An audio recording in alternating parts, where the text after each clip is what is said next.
109 km/h, Renault Trafic blanc. Bravo Zulu, début d'immatriculation. 109 km/h au lieu des 90 autorisés, l'excès n'est pas énorme mais bien réel.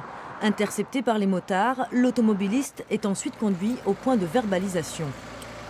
Ça va se traduire par une amende de 90 € qu'il va recevoir par la poste d'ici quelques jours, d'ici une quinzaine de jours. Et ensuite, il a un certain délai pour régler sa contravention. Il aura aussi un retrait de 2 points sur son permis de conduire. En Loire-Atlantique, les chiffres sont mauvais, très mauvais. 20 morts en juin et juillet, 46 depuis le début de l'année 2015, c'est 10 de plus que l'an passé à la même époque. Les tests se révèlent de plus en plus positifs à l'alcool et le non-port de la ceinture de sécurité est récurrent.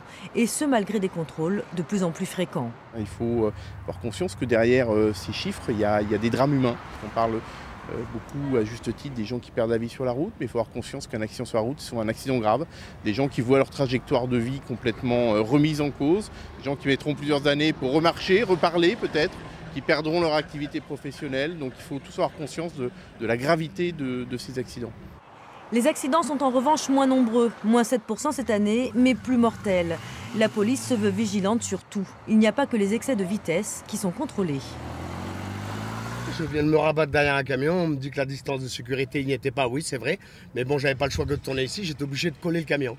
Et on me demande si je connais mon code de la route. Bien sûr que je connais mon code de la route. Je reconnais l'infraction, mais pas voulu. C'est pas une infraction voulue. Mais cet automobiliste ne repartira pas au volant de sa voiture. Positif à la cocaïne, il sera conduit au commissariat puis à l'hôpital pour une prise de sang. Au total, ce matin, en 1h30, 11 excès de vitesse ont été constatés.